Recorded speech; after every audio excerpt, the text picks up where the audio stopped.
New York is like a really significant part of the movie.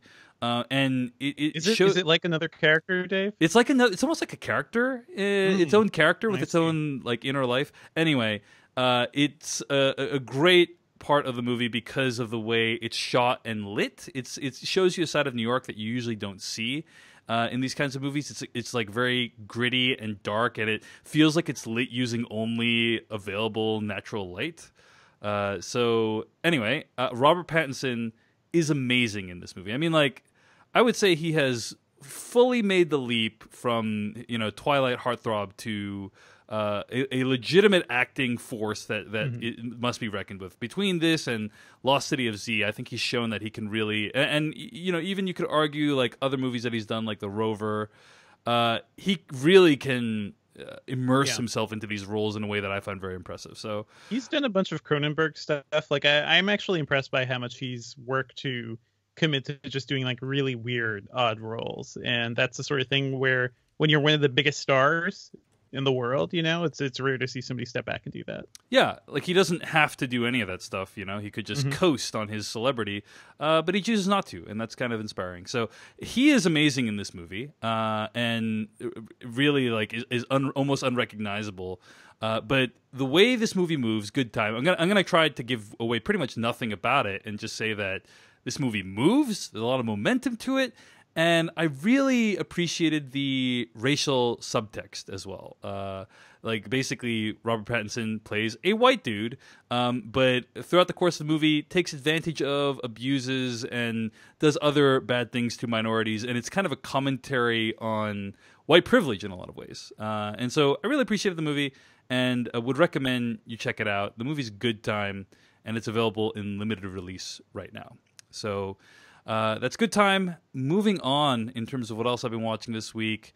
Had a chance to check out Icarus. Jeff Kanata, I think you also saw this, right? I did indeed, and it blew me away. So Icarus, let's talk about what exactly the plot of this movie is. It's a documentary that's available on Netflix, directed by Brian Fogel. And I'll read the plot summary again from IMDb. When Brian Fogel sets out to uncover the truth about doping in sports, a chance meeting with a Russian scientist transforms his story from a personal experiment into a geopolitical thriller. I mean, it sounds like crazy, and it is. It is a crazy story. It starts out crazy. It's the original premise he set out to do, and I didn't really know much about this when I watched it. I somebody had told me to watch it, and the poster that you see, when you load up Netflix was very like, oh, look at that, Russia, huh? But the movie doesn't start there. Where it starts is already something pretty crazy and insane, and then it gets even crazier and insaner. And it's one of those documentaries where the events are happening in real time, to the people that are documenting it, and you get wrapped up in this crazy, swirling, unraveling mystery, and it's quite something. Yeah, I think it's definitely worth watching because the story is so interesting. And I will tell you what the premise of that first part is that he tries to prove that the whole anti-doping situation in cycling is beatable by doping himself, and his plan is to dope himself, win a race without his doping being detected. Like that's his plan.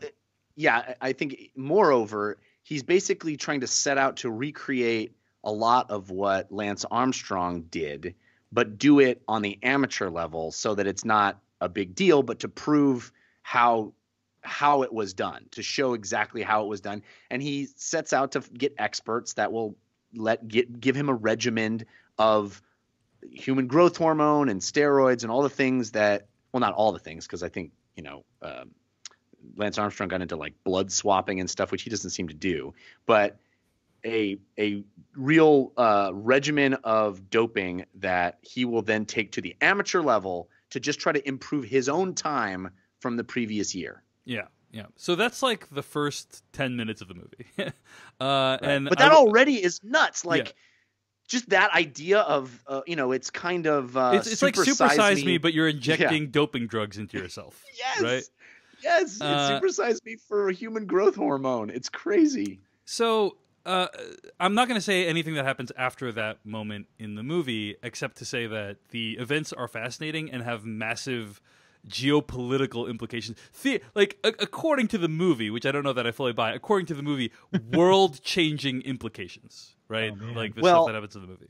I will say this, and without trying not to give away anything, I will say that things that you read in the news now, at least for me, become starker and clearer based on what is possible that this movie shows. This movie shows things, a level of conspiracy, a level of organization, a flagrant disregard for rules that have application to a whole range of things that we now hear in the news. And it is a lesson. I think it's an oblique sort of sideways view into what certain world leaders are capable of. And I was completely blown away by this documentary. Yeah, you know, I mean, I appreciated it. I think everyone should go see it. But it's one of those movies where I liked the story more than the storytelling. And that's largely because I felt like the editing towards the second 2/3 of the movie, or the latter 2/3 of the movie, I prefer my stories to be more linear, and I felt like this movie jumped around and tried to provide all this context in a way that I just didn't enjoy as much as a lot of the other documentaries that I watch, which are more kind of linear stories. So this is one of those movies where I was like, someone who tweeted at me when I was talking about this on Twitter said, like, this guy won the documentary lottery, right? Stumbled upon a story so incredible that even if you tell it really poorly, it's still going to be an amazing film. I don't think he told it really poorly. I think he did a fine job, but it's not one of those movies where I thought to myself, like, the filmmaking is truly incredible. I thought it was just okay, but the story itself is so amazing that everyone needs to go check it out, because it has, again, profound implications for what's going on in the world today. So, agreed. That's Icarus. I mean, Jeff, what did you think of the filmmaking? You know, like, did it I'm bother you not at as all? No, I'm not as critical of it as you. I found it to be more than competent, and I mean, perhaps you're right that the circumstances do all the heavy lifting, but I kind of feel like that's splitting hairs. It's kind of irrelevant. Like what is the most compelling part, because it's so compelling. The end result is so compelling that, I mean, I put this on the plane. I did, the glorious Netflix preload onto your iPad thing, which I absolutely adore now. And I watched it on a plane, and I wasn't sure I was going to watch it because it had been recommended to me by a friend, and they're just like, I'm not going to tell you anything about it, just watch it. And I was like, okay, well, it doesn't hurt me. I need to preload this along with, 17 other things on my iPad. And I started watching it, and it's one of those things where I couldn't turn away. I mean, I was like breathlessly watching every twist and turn that happened. And for me, whether that is because of deft filmmaking and deft editing or just incredibly compelling circumstances, it's kind of irrelevant, because I didn't find it distractingly bad, and I didn't find it, I didn't think anything detracted from what is just a absolutely riveting story. So. Awesome. Well, again, that's Icarus, and it's available right now on Netflix. Speaking of Netflix, just wanted to give a quick shout out to Ozark. Saw the first 2 episodes, and I thought they were incredible filmmaking. I just thought this is a very strong opening couple of episodes for a new show. I tweeted about how much I loved it, and Jeff, the response was crazy polarized. I mean, really? It was probably about half and half. Half the people said I'm a little polarized on it. Yeah. Half the people said it's amazing all the way through to the end. I think Dan Trachtenberg actually said that as well, and friend of the show Dan Trachtenberg. That's what I would say. And the other half said it gets progressively worse and is like really, really terrible at the finale. Mm-hmm. I disagree. Yeah, so it was like half and half. I didn't know who to believe, but I'm just gonna keep watching it until I get not interested in it. That being said, Jeff, I know you also finished Icarus. I'm sorry, not Icarus, Ozark, right? Recently? I did, yeah. My wife and I got hooked on that show, and I came away from the first 2 episodes as enthused as you sound to be. I think the first 2 episodes are the high watermark for the show until maybe the finale, but it is excellent all the way through. I know Devindra had some qualms about it feeling a little derivative of Breaking Bad or something. I don't feel that. I thought it carved out its own niche, and there is a moment in the finale that is as powerful a moment on television as I've ever seen. It had me emotionally distraught. And the thing I love most about Ozark is I may have said this before, forgive me if I'm repeating myself, but this has become a genre, right? The sort of everyman in an extraordinary circumstance, the Breaking Bad guy, the guy who is sort of a relatable, normal person, but is in extraordinary sort of underworld circumstances.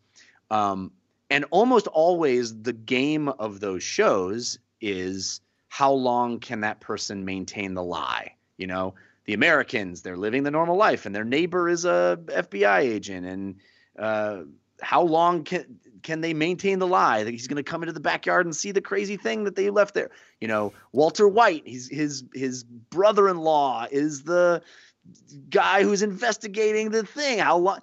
And it's always like this web of lies that they're maintaining. What I think is so cool about Ozark is Jason Bateman's character, his response to a crisis is almost always to tell the truth.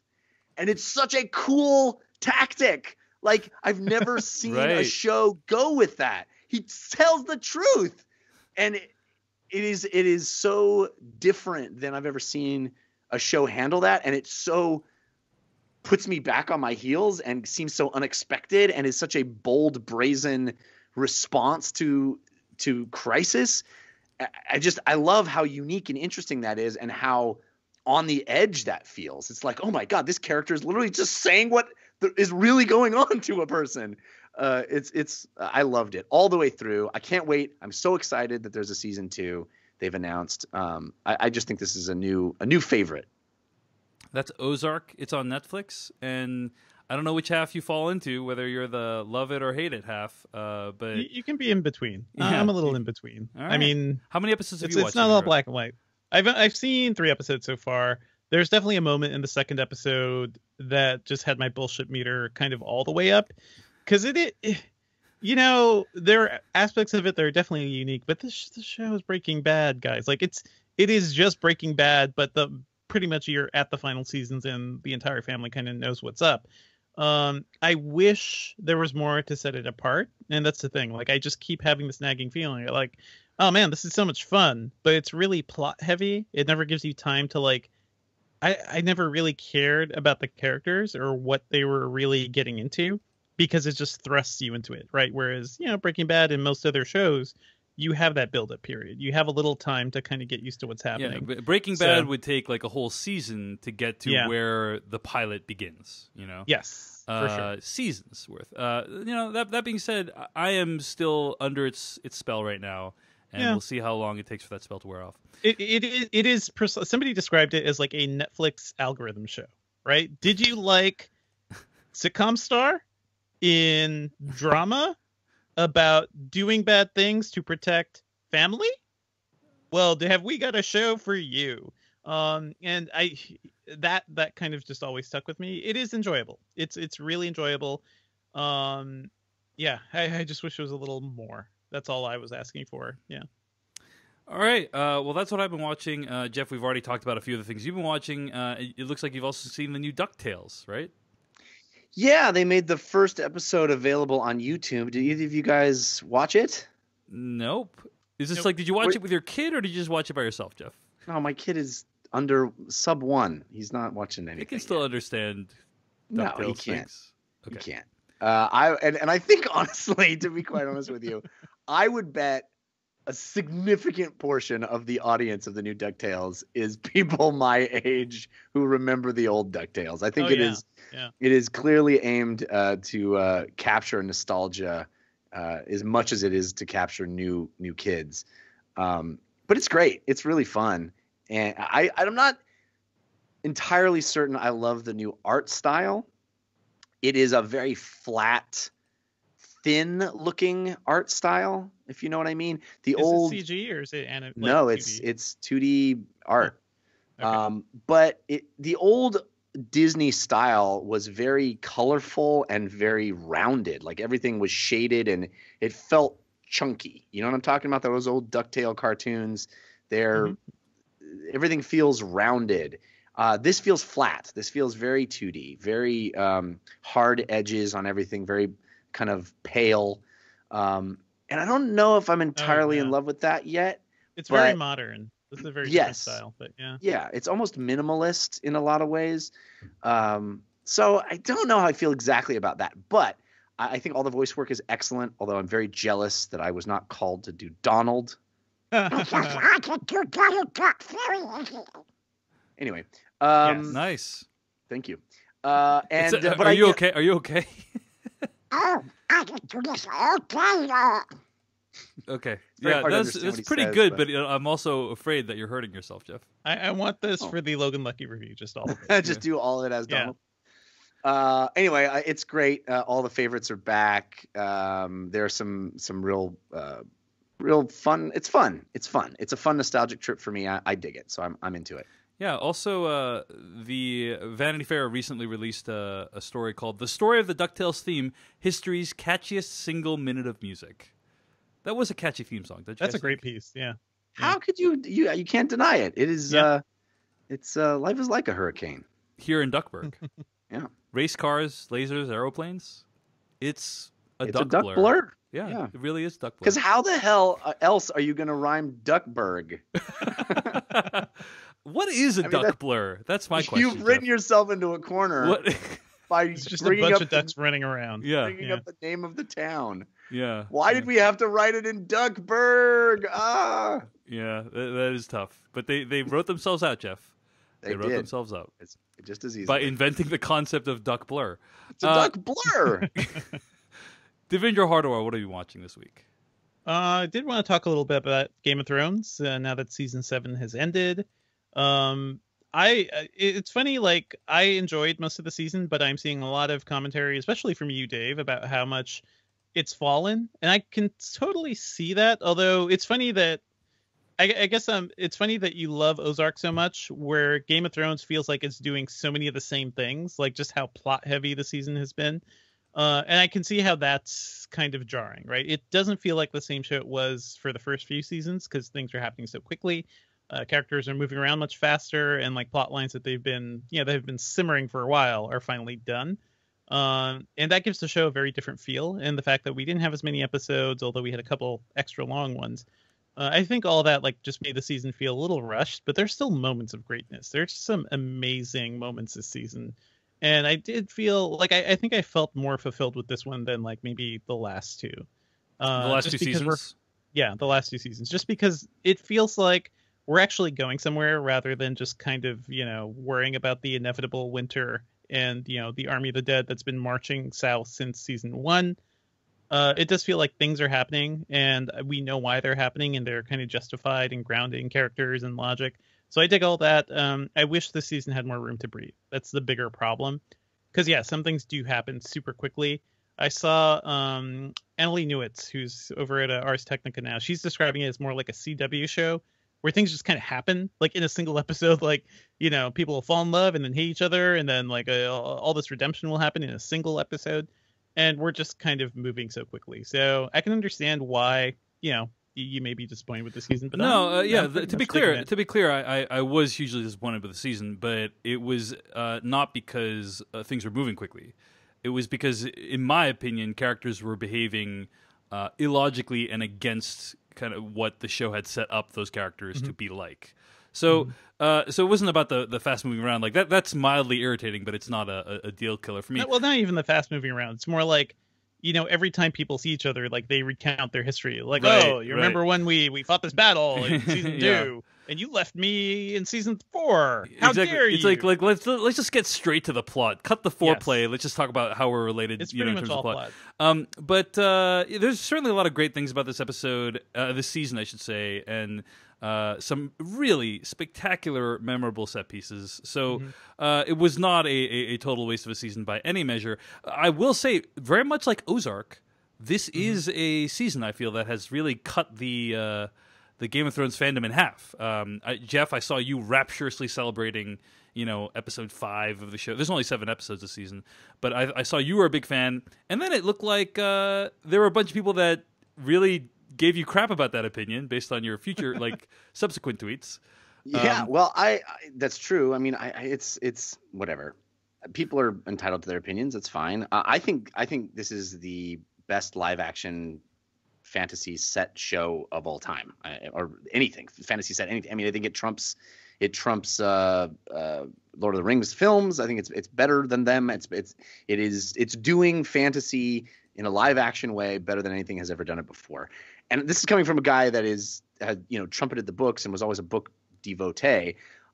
I will say it is going to be very interesting if we ever know, and I think that is an if, not a when, if we ever know what Martin's involvement here is, or how much they diverted from what Martin may or may not have done, because there are so many moments in this season, now that we are unshackled from knowable text, that seem like if Martin was in control, that character would have been dead, and the show saves them miraculously at the last second. And I don't feel like Martin was ever sentimental enough to do any of that. He certainly never showed that in any of the books up to the point that he got with the books. I'm sure, I don't know how wildly they would divert, but there are numerous near deaths in this season, and I don't think Martin would have ever really done a near death. He just kind of people almost drowning. Yeah. Yeah, or yeah, only to emerge from the water completely okay. But yeah, point taken, Jeff. I think Martin's involvement in the last couple seasons has been almost non-existent, as is my understanding. Like he's told them, Benioff and Weiss, the showrunners of Game of Thrones, like, here are some things that you have to hit on the way to this ultimate destination. But he was writing scripts for this show earlier on, and he's definitely not doing that anymore. So, well, he's too busy swimming in his pile of money. Yeah, for sure. And I can understand that. I certainly don't have any ill will toward the man. He whatever. But go ahead. Well, I was just going to say, did you see the sick burn that Adult Swim delivered Game of Thrones? If you watched Rick and Morty, apparently, I think you saw it, that they had like an in memoriam title card on the screen. Like they do the text on the black screen, and it said the writing on Game of Thrones 2011 to 2016. Yeah. I would that is savage. Savage. I would venture to guess we're never getting those books. I just can't imagine he'll even finish any of them, let alone Winds of Winter even. I don't think we'll ever even see it. Maybe that's pessimistic, but that doesn't take away from the fact that I find this show to be very satisfying week to week.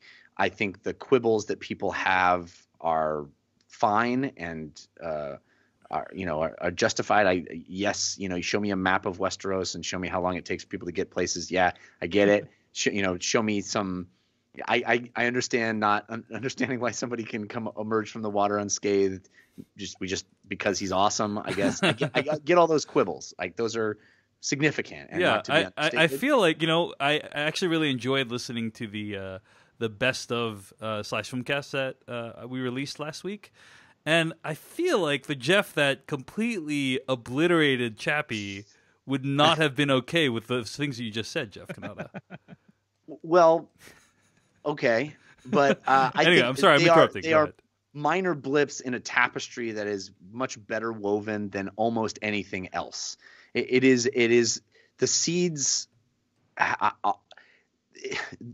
What Game of Thrones did, because of the writing of George R. R. Martin, is on a level of sort of chess playing. Set up this move over here, 12 steps ahead of where we're actually going to need it.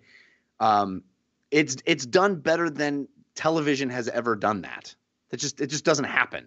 And that those payoffs, even though you guys maybe think they're silly, those payoffs of a person walking up to another person and going, "Hey, I haven't seen you in a long time," I find to be incredibly satisfying as somebody who has invested a lot Yeah. in both the reading and watching of these characters and I'm not understanding saying they're not satisfying. I'm saying it's not artful. It's you not can see done you can in a see the good way. seams a little bit in the show. Exactly. Yeah. fair enough. Because they're rushing through it, and you just go back and like look at how people talk to each other, and like just the amount of time scenes had to breathe in the past is just not there anymore. Because we're all about like getting to that conclusion, so you feel the end coming. And I think probably because of that, and because they didn't have as much time as before, But I think I can envision the opposite criticism of like, we're just churning our wheels. When is winter coming? We got to get winter here. It's damned if you do, damned if you don't, in a certain sense. And I do wonder how much of the show is a reflection of it no longer being written from source material, because that's a strange transition to make for any piece of art, to say we've been writing something as an adaptation and now it's not. That is a weird thing. And so I wonder how much of that is growing pains into original writing rather than adaptation writing. But I also am having so much fun with this and being so satisfied week to week with the payoffs, because it was a season of payoffs. Like, invest 6 seasons and get these payoffs is pretty remarkable. Yeah, I think a lot of people loved it, and I was not as big of a fan. But Jeff, I love that you love it, Jeff. I love that you love it. I don't want to bring you down. That being said, this is the season that almost broke my fandom of the show. You were definitely a little. It's like you were on a cliff. You were just ready to jump off. Yeah. Can I ask you a question about that though, Dave? Yeah, sure. How much of that is you're doing a weekly podcast breaking down an episode into its granular parts? I would say that certainly a small part of it, but I don't actually think it's that big of a component of it. I think that without getting into details, because we've been actually pretty good about avoiding plot details talking about it, there was a scheme, let's call it, that happened this season. That you're talking about in this last episode? No. In like midway through the season, the big plan, the big plan, the big plan, right? It's idiotic, yeah. Which was the dumbest thing that I've ever seen in the show. Like it imperils all these people. It creates all these, as we would call it at my company that I work at, it creates all these downstream impacts. That are literally downstream. Literally downstream impacts that are just like ruinous to a lot of people. So characters are just behaving in completely illogical ways that don't match up with anything that we've seen before. Like there's characters that behave stupidly who have been set up to be very smart. You know what I'm saying?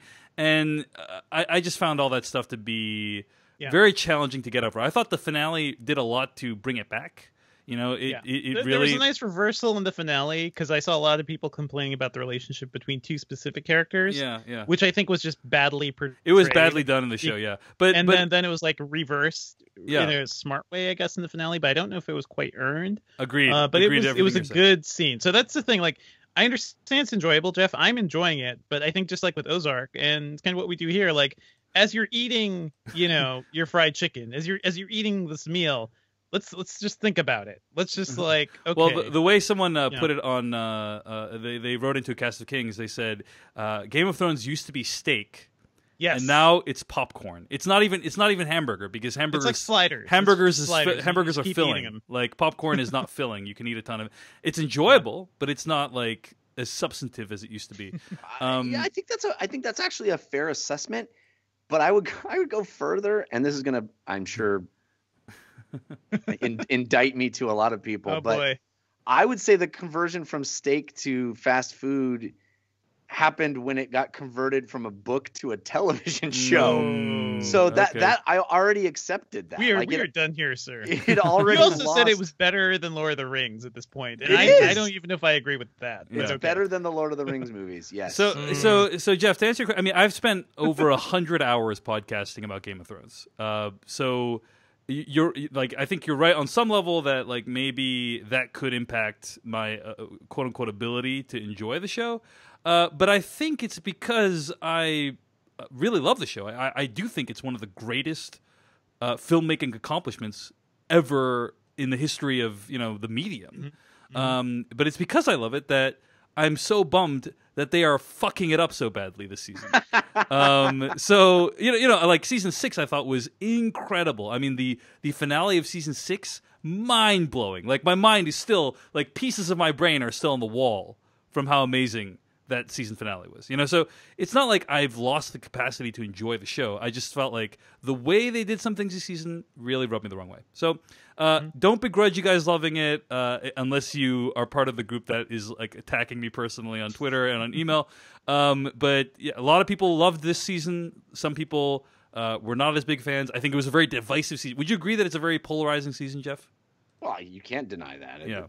It has nothing to do with the show. That has everything to do with the reaction, and that reaction is demonstrable. It is a reaction to the show, so no, it's not in a vacuum. It's not in a vacuum. Is it polarizing? It's like, well, there are two polar sides, so yes, it's polarizing. Yes. Well, I mean, there's some things that are like universally praised, like Wonder Woman and stuff. That's not Wonder Woman is not a polarizing. You didn't movie. like Wonder Woman. I know, but I was like, on this show, Wonder Woman is polarizing. On this, that's exactly right. That's exactly correct. On this Everything podcast, Wonder Woman's polarizing. Okay, anyway, Game of Thrones. That's on HBO. Check it out. And I also host another podcast called The Cast of Kings about it. Devendra Hardware, you've been watching more. You've been watching some Netflix stuff.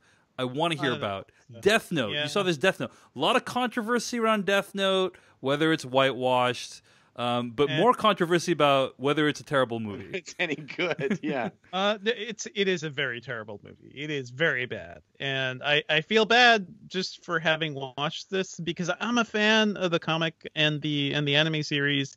And Adam Wingard, I've liked a lot of what he's done. I love Adam Wingard's work. I mean, You're Next. And The Guest. Yeah. Love those and then movies. Blair Witch happened last year, and that was kind of a misstep for him. This movie is just so bad. Everything about it feels ill-conceived. It kind of takes elements from the anime series. The idea that there's this book and you write somebody's name down and you can describe how they die, and you have the power to just like make somebody, kill somebody instantly if you know their name and know their face. That is the basic setup.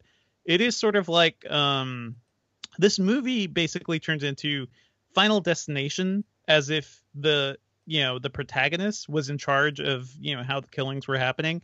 I think it loses a lot of what makes the anime series great, because it was always about this kind of loner kid who thought he could clean up the world by killing all the bad people. So basically, if you gave a teenager this power and somebody who would like idolize Batman or a vigilante or something, like they're gonna go out and just like kill all the bad people, right? Because that's gonna solve problems.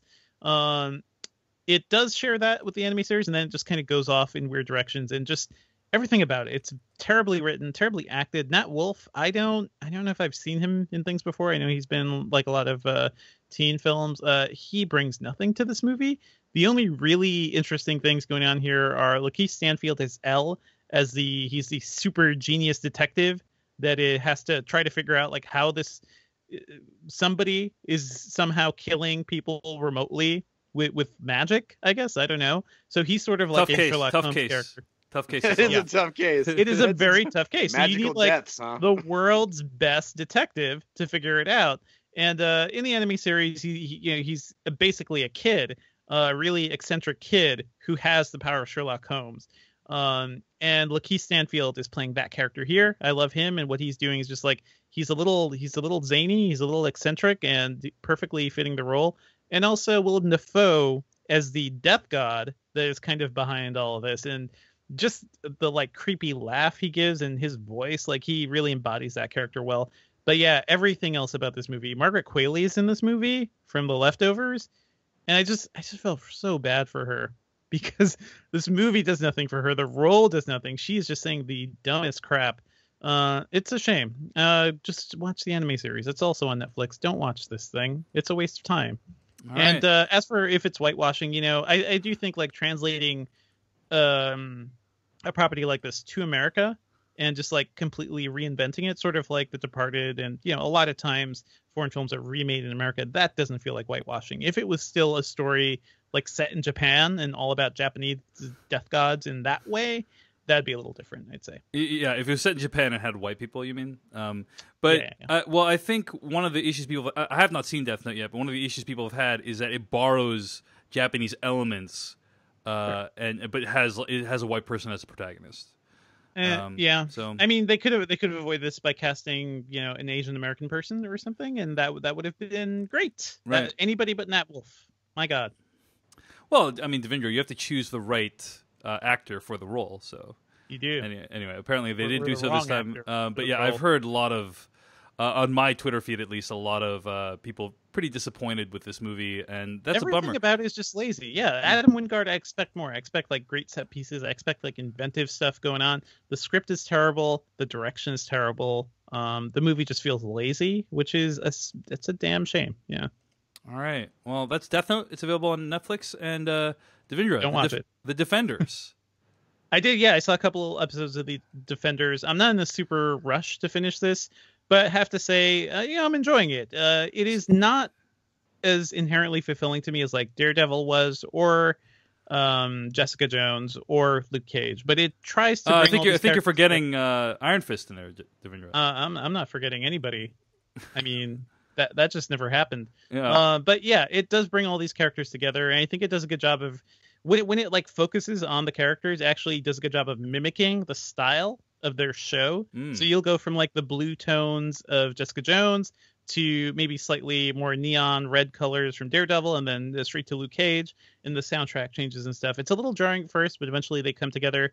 There's a big fight scene at the end of episode 3, just like all these series, that I think is really fun to watch, because it's sort of Avengers like them all coming together and just meeting each other and using their powers. So it's fun. It's enjoyable. Like, this is enjoyable in a way. It knows exactly what it is, and it's not trying to be anything more than like a pulpy comic, show.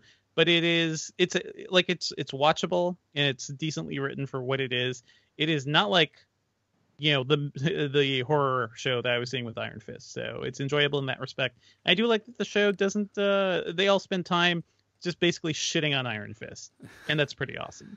Yeah, and even though I haven't been a fan of all these Netflix shows, I do think it is quite an accomplishment to have launched 4 different series and then have all those characters come together in a 5th series. Yeah. And also Sigourney Weaver is in this, by the way, as the like big bad, and just seeing her strut around being evil, it's fun. Like, that alone is worth watching the show. All right. Well, that's The Defenders, and it's on Netflix right now.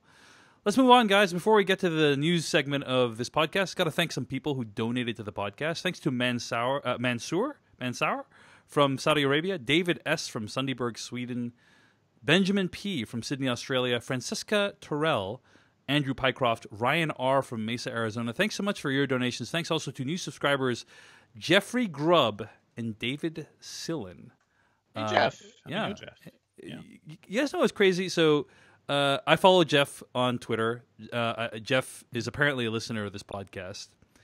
I used to work with Jeff, yes. I was at the Amazon All Hands meeting this past week. We have an All Hands like a couple times a year. And this year they were talking about Prime Day. And on the screen, they projected Jeff's tweet about Optimus Prime. You know what I'm talking about? It was like, yes, I do know. It was his greatest accongpliment in life. His greatest life accomplishment. Until he donated to the Slash Filmcast, that is. Correct. But for those who don't know, Prime Day, obviously a day that Amazon has big sales. But Jeffrey Grubb tweeted on that day, "I just worry that people are forgetting what Prime Day is really about and who died to make it possible." And then he has a picture of Optimus Prime in his tweet. And that was an awesome tweet. It got tens of thousands of retweets and favorites, and they projected it on the big screen as kind of like a jokey moment at the beginning of the meeting. It was pretty incredible. So congrats, Jeff, on getting your tweet in front of a bunch of people at my company. That's awesome. Also, David Sillen, thanks so much for your subscription at the rate of $2 per month. If you want to support what we do here on this podcast, go to slashfilm.com, click on the Slash Filmcast tab, use the PayPal links on the side of the page, and you can help us defray the cost of seeing movies, putting on the podcast. We really appreciate it. So let's move on, guys, to movie news. Now, we haven't been on air for a couple weeks, guys, and as I apologize for last time we broadcast, there's just been a lot of news stories that we've kind of missed or haven't been able to be super timely on, but there were a couple things that I felt it was worth mentioning. First of all, let's talk about something that happened today, I think. There was a Hellboy remake that Neil Marshall was going to direct, and Ed Skrein, I want to say. Ed Skrein? I think it's Screen. Screen? I don't know. I don't even know. Ed Skrein? I've seen this guy before. Yes. Yeah. Was going to play the character of Major Ben Damio in the Hellboy reboot. And he posted something on Facebook and Twitter. He says, quote, "I accepted the role unaware that the character in the original comics was of mixed Asian heritage. There has been intense conversation and understandable upset since that announcement, and I must do what I feel is right. It is clear that representing this character in a culturally accurate way holds significance for people, and that to neglect this responsibility would continue a worrying tendency to obscure ethnic minority stories and voices in the arts. I feel it is important to honor and respect that. Therefore, I have decided to step down so the role can be cast appropriately. Representation of ethnic diversity is important, especially to me as I have a mixed heritage family. It is our responsibility to make moral decisions in difficult times and to give voice to inclusivity. It's my hope that one day these discussions will become less necessary and that we can help make equal representation in the arts a reality. I'm sad to leave Hellboy, but if this decision brings us closer to that day, it is worth it. I hope it makes a difference. With love and hope, Ed Skrein." Or Ed Screen, whatever his name is, however you pronounce it. I think it is Screen. Yeah. So I would have never thought that the protagonist of the Transporter Refueled would be outclassing many, many actors in Hollywood, but here we are. What a class act! You know what's amazing about this announcement is it shows that decision is possible.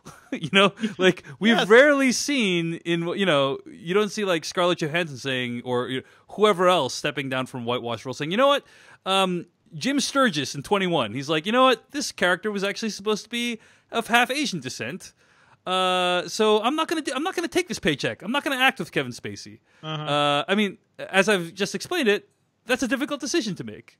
Yeah, and he was the first Dario in Game of Thrones, by the way. Correct. Too, so we have seen him. Yeah. Correct. Dario Naharis before he was replaced by Michael Huisman.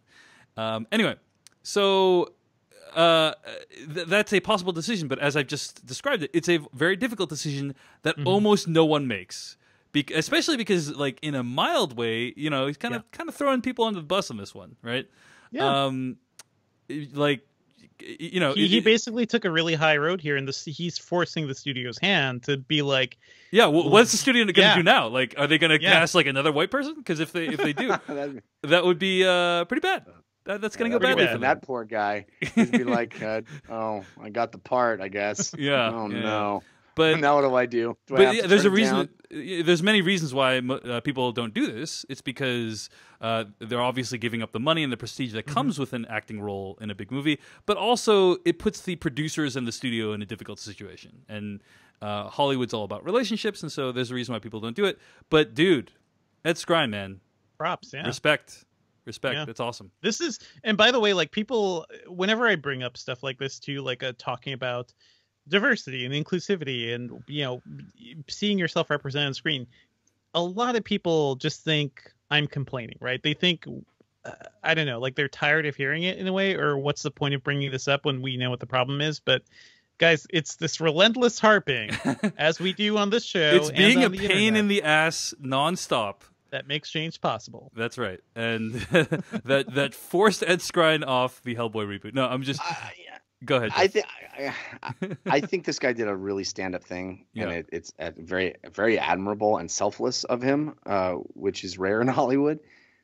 But I also don't think it should be the actor's responsibility. It is clearly not the actor's responsibility. It should. Well, yeah, I agree. It shouldn't be. Yes. I agree. It shouldn't be. And in this case, it was. He took it upon himself to do it. But he did, and that is an extraordinary step to take. And I think he should be applauded for recognizing that and doing something extraordinary. But I mean, you can't put this at the foot of a person accepting a job. Like, it's not their responsibility; it's the job seeker's responsibility. I agree. And when you see, I mean, it's starting to spill into that a little bit, Jeff, like what you're describing. But I think for the most part, it hasn't. The actors haven't been attacked as much as the Right. producers. No, you're right. In general, there are exceptions. But well, I know, like when Scarlett Johansson made a couple statements around Ghost in the Shell that were really tone deaf, and what's her face from Aloha as well. yeah, Emma That was Stone. not great. Emma Stone. That was Mandy not great. Patinkin recently exited a Broadway production because he was replacing an actor, Okiriet, from Hamilton. No, didn't even try to pronounce his last name. My pronunciation's awful. Sorry about that, guys. But I mean, I think like people are starting to apply pressure to actors. But I agree, Jeff. It's really not up to the actors. You know, it's up to the producers, the people responsible for the project. When the actors do take it into their own hands, it is a nice bonus. Anyway, all right. What else is happening? Biggest news story that's been kind of rippling through the movie industry is that the Joker origin movie is in the works, directed by Todd Phillips and produced by Martin Scorsese. It's gonna be one long hangover movie, isn't it?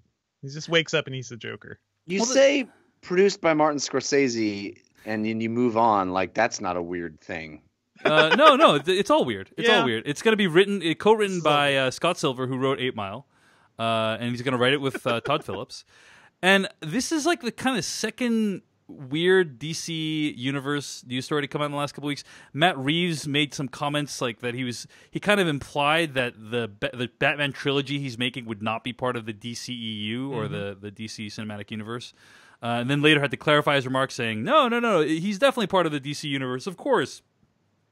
I just mean there's not going to be a bunch of cameos from characters from other movies. I would argue that Reeves's comments have rendered the concept of DC Universe to be almost meaningless. I mean, I think that the way they're going about this is certainly interesting. Apparently, this Joker is not going to be the same one as the one in Suicide Squad. So it's like a different Joker from the Suicide Squad. It could be a different Batman. It's probably not going to be. I would bet money it's not going to be played by Ben Affleck, the Matt Reeves Batman. You know, so it feels like there's not going to be any continuity between these movies.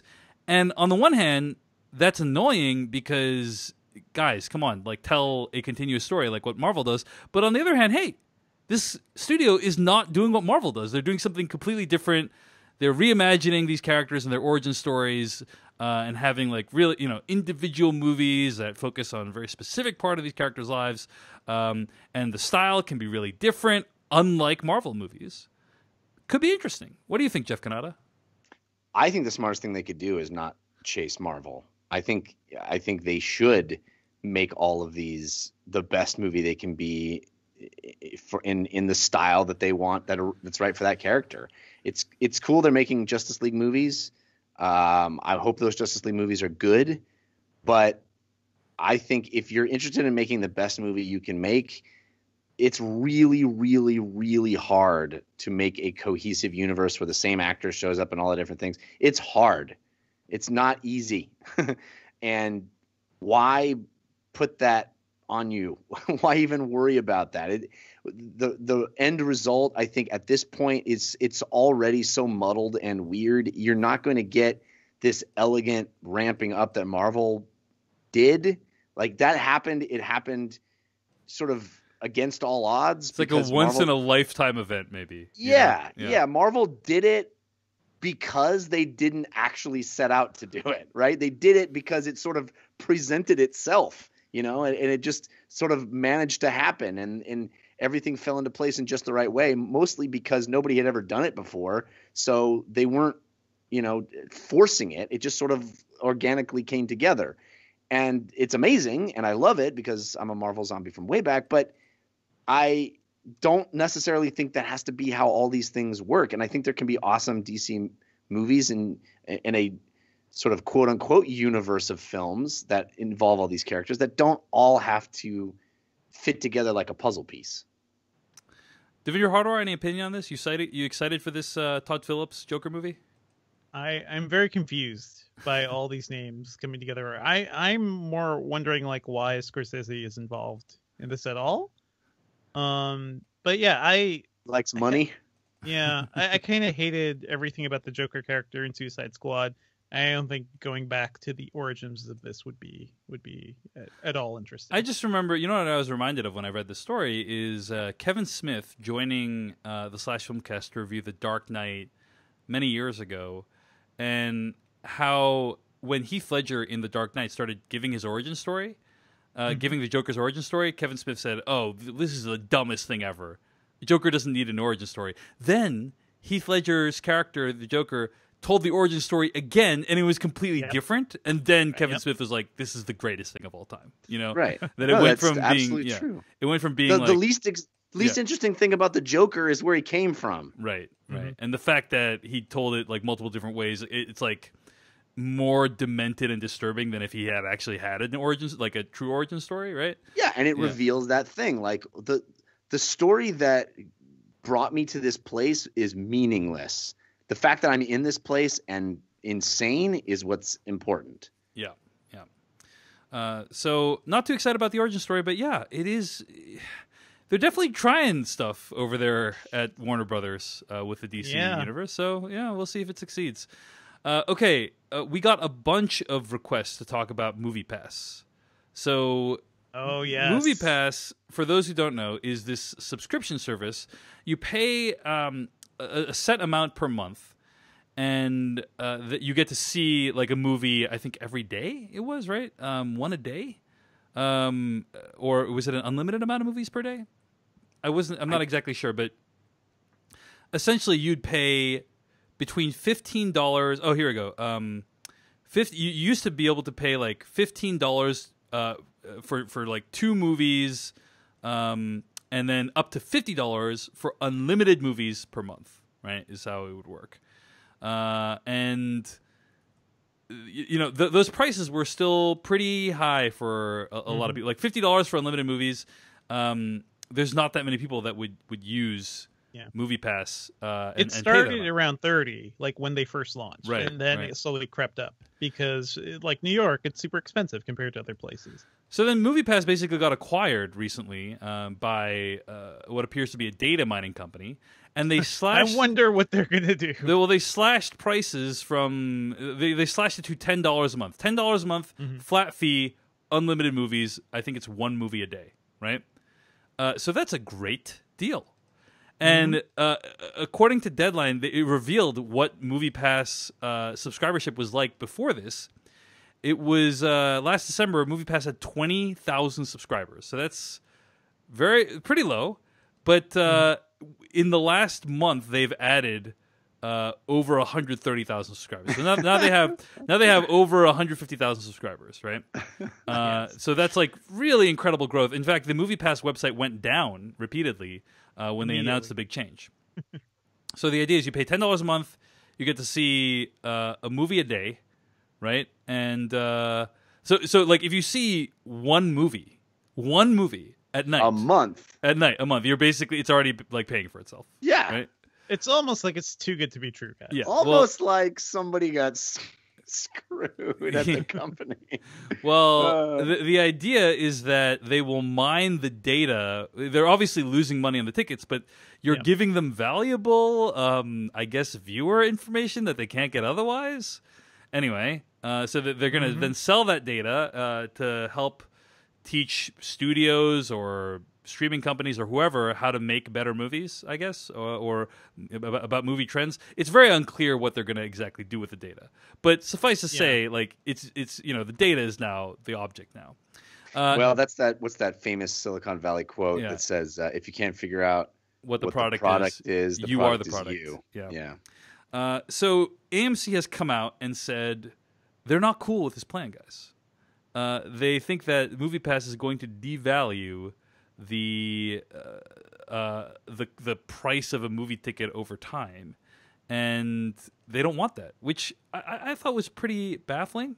If you guys saw like AMC's position on this, like they just said they don't want MoviePass to be a thing because I'm going to try to read the quote here. Hold on. Let's see. Sorry.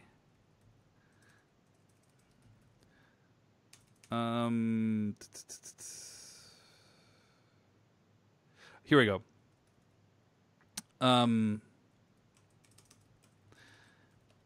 AMC issued a statement that said, from what we can tell, by definition and absent some other form of other compensation, MoviePass will be losing money on every subscriber seeing 2 movies or more in a month. In AMC's view, that price level is unsustainable and only sets up consumers for ultimate disappointment down the road if or when the product can no longer be fulfilled. So I think what AMC is basically saying is you're we're looking out for you guys. Yeah, we're concerned about you. We don't want you to be so sad when you can't do this anymore. when MoviePass fails, you guys are going to be so bummed.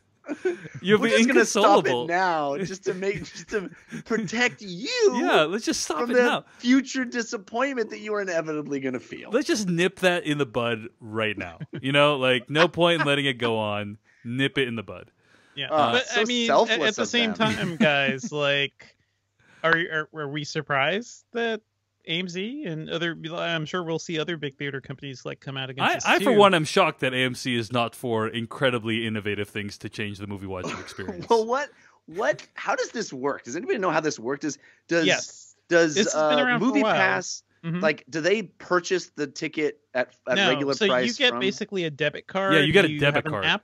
Yeah. You have an app. You choose the movie you're going to go see it when you're within range of the theater. Then you go and pay for the ticket with the MoviePass debit card, and that's basically the entire thing. The problem is, so what AMC does the disabled, movie theater get the full price yeah, value? Yes, to the movie do. theater, it's the full money. Yeah. Yep. from Movie Pass. Yes, Movie that's Pass. Movie correct. Pass is buying the full price ticket and Yes. selling it to you Yes. for a fraction of the cost. Correct. Yeah. It's the classic money making scheme. Buy high, sell low, right? Right. I think Good that's how it job. works. Profit. Yes. Yeah. But yeah, that's kind of the whole way it works. What MoviePass or what AMC disabled was the e-ticket thing, where you could like actually reserve seats through the MoviePass app. So sort of like what you could do from Fandango stuff. They just killed that. I've been covering MoviePass for a while, guys. Like since their inception, I've been following this company. I really wanted to believe in it. I've used it for a while. When they initially launched, all the theaters were against them. Like they had a lot of issues kind of just getting support. And even like before this whole buyout and everything, there are still theaters where you'd go to, a lot of indie theaters, and even certain showings. Like I remember when I tried to see certain Disney movies with it, it just wouldn't work. So there was like support through theaters and even movie studios, I think was kind of all over the place. Then their prices got high, and then like people started getting pissed off because then prices were changing all over the place. They were sending out emails last year, testing out to see if people would pay $99, a month for unlimited films. And depending on the market you're in, if I see, enough movies in New York, that could actually be worth it. So this is like a big change from all that. I don't know what they're going to be doing at this point, because I had a couple of interviews with the new CEO last year, and you can find those over at Engadget. He was really big on like his goal was to sell the company, and that's kind of what he set out to do. And that worked out for them, but I don't think this $10 thing will last. Like this company, even if their parent company has a ton of money in the bank ready to spend on this, I don't think like it's going to jump up to 15, 20 at some point and maybe stay around there. That's still a good deal, and I hopefully will settle there and not go much higher. I mean, I will say this, Jeff, we were joking about AMC, but that's actually one of the reasons I haven't pursued this, is because like I obviously it's a good deal if you see movies in theaters.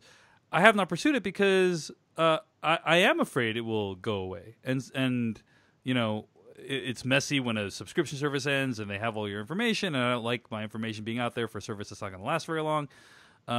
So it is a little messy, and I don't trust that it's going to last forever. And Devindra, I think what you're describing is actually a best case scenario where they have to increase prices. But I think a far more likely scenario is this whole thing just stops at some falls point, apart, because it feels completely unsustainable from a monetary standpoint. I mean, until that point, I think I would not.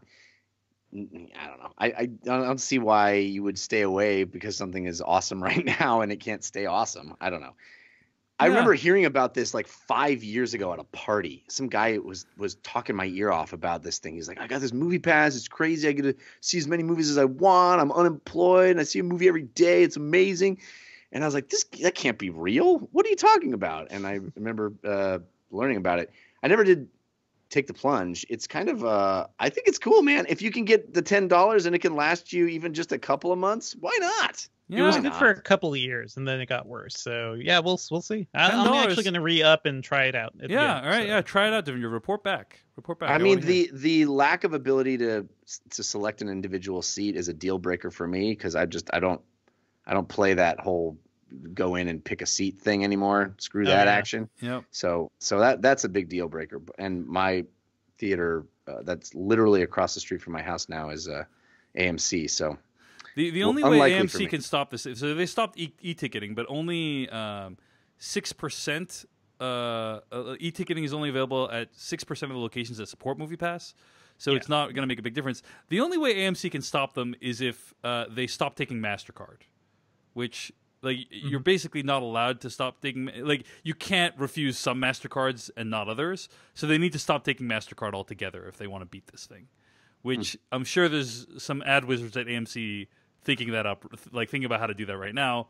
I mean, do we think AMC should embrace this, guys? I feel like they should. Why not? That doesn't feel like there's any skin off their nose. It just feels like it's a net positive for AMC, because if a person's seeing 30 movies a year, most of the money that theaters make is off the snacks anyway. That's popcorn money, baby. It's raining popcorn. I think a lot if of I'm only theaters... spending $10 a month, I'm going to spend $48 to buy a large popcorn. That's exactly how it works, Chef. That's exactly how it works. Yeah. That actually was MoviePass's pitch for a long time too. Like, towards theaters, like, it would really help boost concession sales, and they had a lot of research that would happen. I remember when I was using it, like, I would also buy the popcorn when I never did. Probably makes more sense for AMC to support it, but I also think a lot of the theaters want to start their own similar, programs. So they don't want to have people signing up for other things when they should be signing up for AMC's thing at some point. Well, I did, like an idiot, sign up for the Stubbs reward program at AMC, because it's literally across the street from my house. Yeah. And that's a whole scam. You could still use MoviePass, by the way, Jeff, because if you just went in the morning and picked the screening for later in the day, you could still pick your seat at the terminal. So you don't have to really? Yes. Signing up, bro. There you go. All right. Well, you guys are both signing up. Let us know how it is on the /Filmcast. But yeah, I think it's awesome. It's awesome. I'm very skeptical that it will last. But hey, the star that burns twice as bright burns half as long. And in the case of MoviePass, it's going to be the star that gives us $10 of unlimited movies per month. So anyway, that's our thoughts on MoviePass. Stay tuned to the /Filmcast for more thoughts in the future. In the meantime, let's get to our review of Steven Soderbergh's Logan Lucky. I've been coughing up a storm, guys. I've been muting, though. Good muting. Nice. Okay. That was from the trailer for Logan Lucky, the new film by Steven Soderbergh, written by Rebecca Blunt. And if you don't know who that is, it's because it's not a real person. It's very likely. Which is how it is. If you've ever not heard of someone, it's because they're not real. That's right. That's always how. That's the only reason you've not heard of someone. But apparently, it is Steven Soderbergh's wife, Jules Asner, who wrote Logan Lucky. I mean, I don't think that's been officially confirmed, but it's definitely what. Let me do that again. I don't think that's been officially confirmed, but it is heavily speculated that is who it is. So, in case you're curious about who Rebecca Blunt is, it's a pseudonym. So, anyway, Logan Lucky is about two brothers who attempt to pull off a heist during a NASCAR race in North Carolina. It stars Adam Driver and Channing Tatum. So, Steven Soderbergh, he has been in the process of retiring from filmmaking for 10 years. How's that going? But things. Well, no, he retired. Then he made 2 seasons of The Nick. That's right. Right. Yeah. Also, I think he did Girlfriend Experience. How many Magic Mikes did he do? He did one Magic Mike. He retired after Magic Mike. Yeah. Magic Mike was the swan song. That's right. Yes. That's right. But no, he has kind of expressed his disenchantment. There is this whole kind of attitude he has about kind of being above the film industry in a lot of ways. He wants to be real, man. He's a real artist. It's almost like he's too good for it, and you see that in things like the fact that Rebecca Blunt wrote Logan Lucky. Like he likes fucking with people. He also, according to IMDb, has 3 directorial movies in post-production right now. Right. So some people are very bad about retiring. That's right. So I obviously am a huge fan of his work. I like almost every single film that he's made, even some of the lesser known ones. But Side Effects, incredible movie, I thought. Side Effects was after Magic Mike. That was his supposed last. 2013 was Side Effects. Contagion, I thought was great. Haywire came out the same year. And that's not even going back to some of his earlier work, like Traffic, Ocean's 11, Aaron Brockovich. Guy has an incredible resume, or filmography, I should say. And I think that he's definitely someone, like, when he comes back to filmmaking, quote unquote, back to filmmaking, you got to pay attention. Yeah. So pay attention. We did. Dave? What'd you say, Devindra? Did you ever see The Nick? No, I didn't. I have the Blu-ray. You weren't paying attention. I have the Blu-ray, but I haven't watched it yet. Yeah. It is quite good. That series is fantastic, and I would have been perfectly happy if Soderbergh would have just stayed with TV and kept making The Nick, because that show's incredible. All that said, I'm guessing we're all huge fans of Soderbergh here. So, Logan Lucky, is this kind of upper tier Soderbergh, or is it kind of disposable Soderbergh? What do you think, Jeff Kanata? Disposable Soderbergh. This is Redneck Ocean's 11 is what this is. Ocean's 7-11, as it's referred to in the film itself. Yeah. I think this is a clever movie, and if I didn't know it was Steven Soderbergh, I would think, wow, somebody really wants to be the Coen brothers, really, and just doesn't have the skill set to pull it off. Wow. And that's harsh, because clearly Steven Soderbergh does have the skill set to be a master filmmaker. But this movie is very weird. I agree. I should say that the entire movie is worth seeing just for one Game of Thrones gag that happens in the middle. Agreed. That moment is delightful and fun, and as any fan of Game of Thrones will be tickled.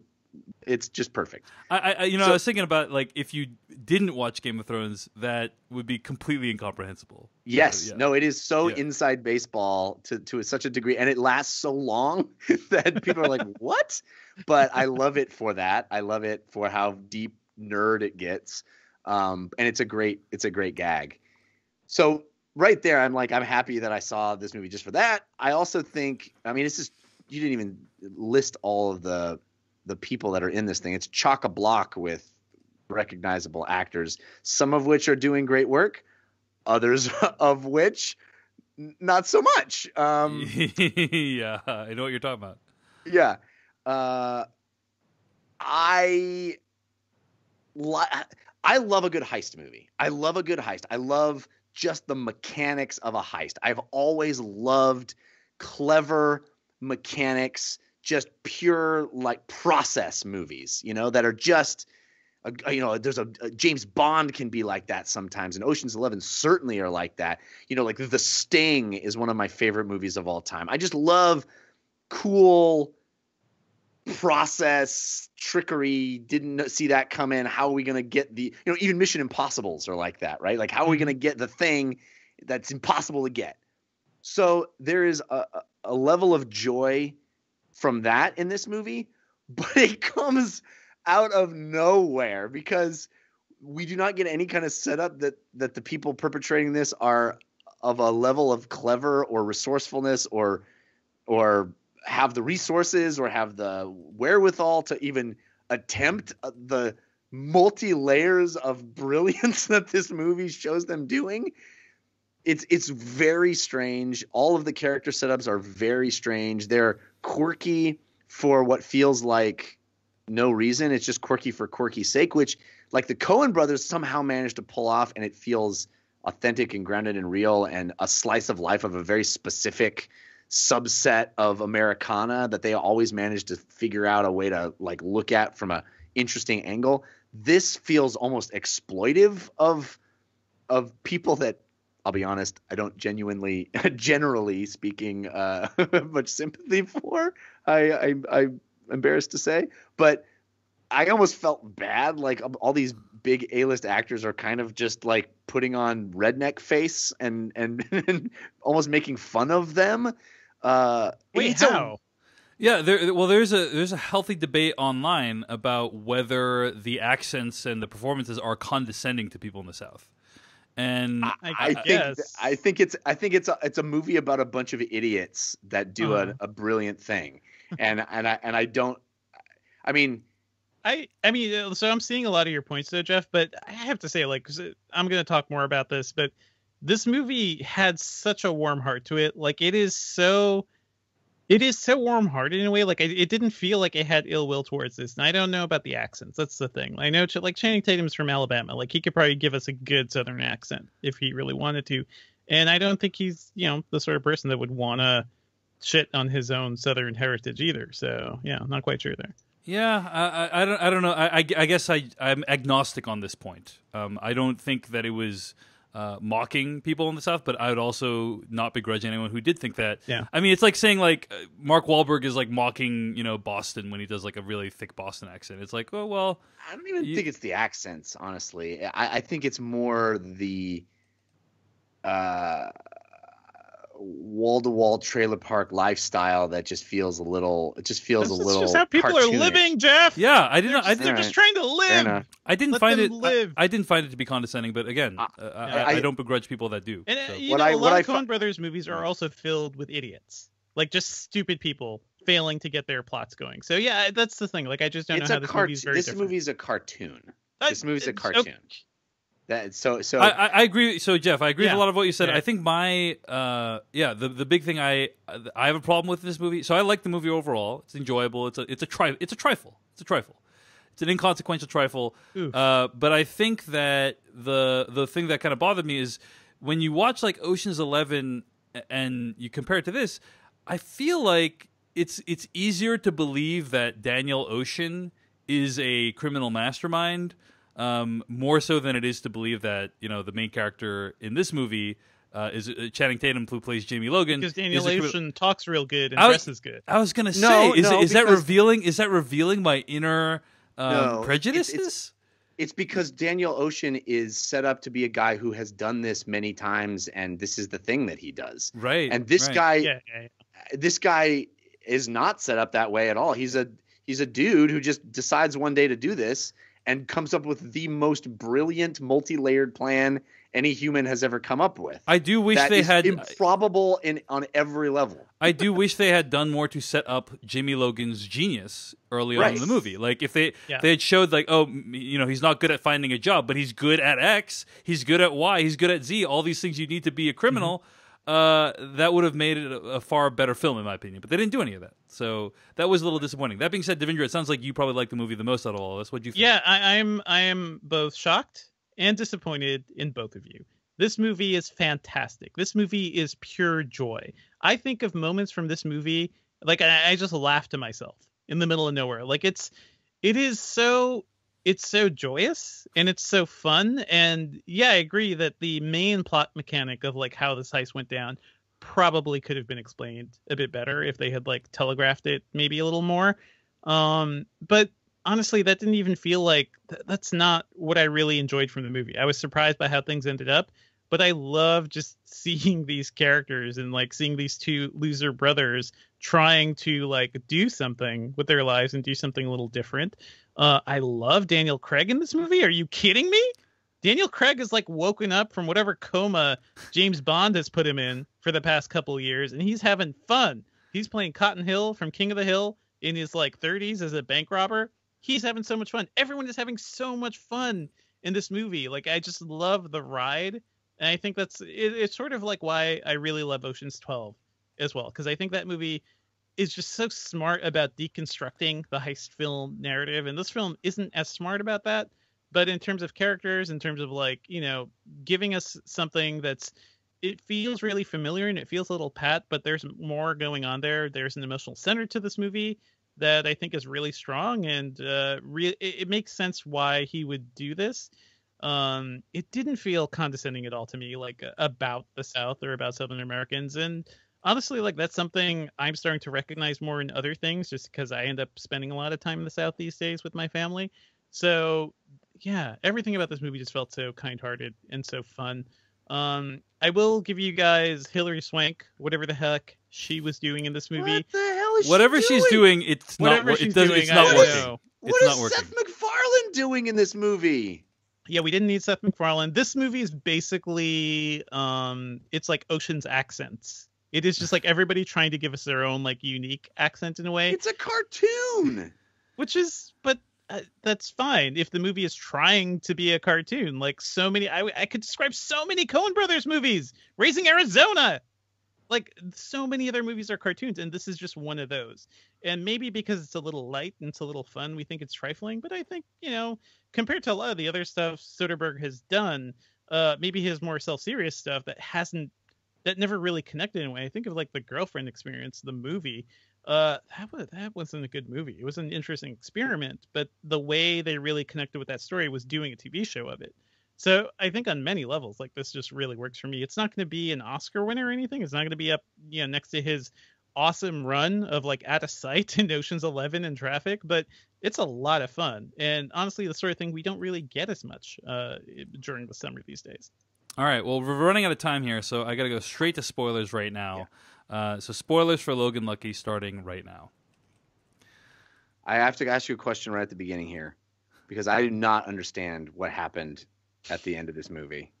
So my understanding is that Channing Tatum's character, Jimmy Logan, returned a significant part, but not even close to all the money.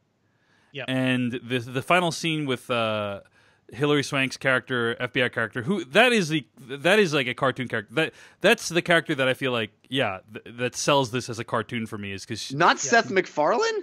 I guess him too. That was pretty rough. The Seth There's MacFarlane, a lot of cartoon stuff in this movie.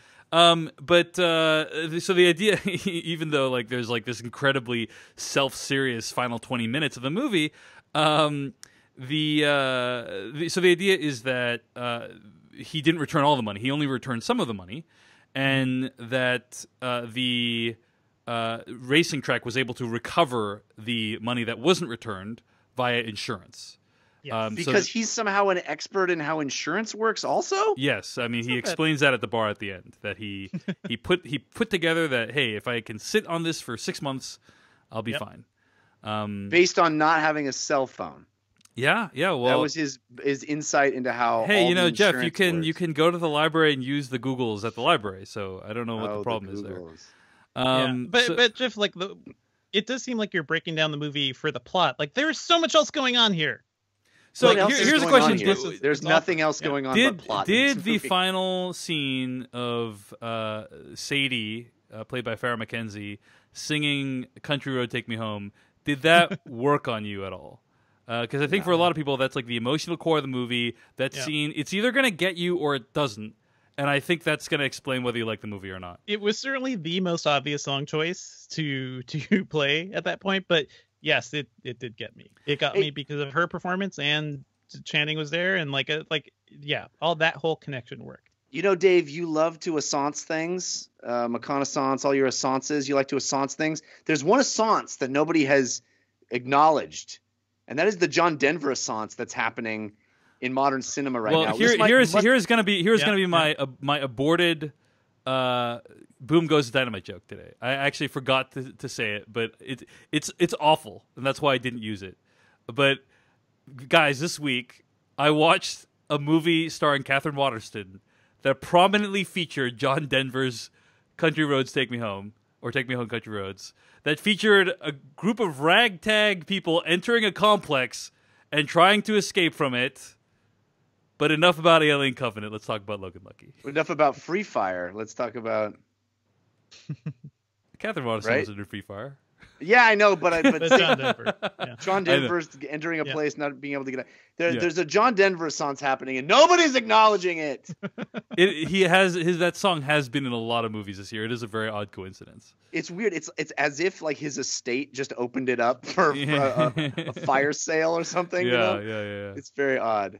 But no, so did that moment work for you, Jeff? That scene where it was fine. Listen, I don't hate this movie. I don't hate it. It's fine. It's fun. That's how I feel. There's some fun to it. I think it's fine. It's fun, but no, there's no like emotional catharsis that happens. This mastermind somehow becomes the best dad, and also thinks of literally every detail, including like a ridiculously improbable moment of distracting police officers while his sister speeds past them, like hiring a guy to smoke in a thing because he knows the other thing's going to smoke some magical way. He knew the other thing was like every tiny improbable detail he has forethought and planned a way around. Like, it's a cartoon, and there's some fun in it, but there's no emotional catharsis when I'm watching cartoon characters. Well, that's why I thought the ending was so odd. And I'm going to spoil the movie Baby Driver for you guys. So I'm going to give you guys a second. If you're listening right now, you don't want to know the ending of Baby Driver, I'm going to spoil it. So here it comes. But yeah, I wrote about this at my blog, davechen.net, about how the ending of Baby Driver and this movie were kind of oddly similar.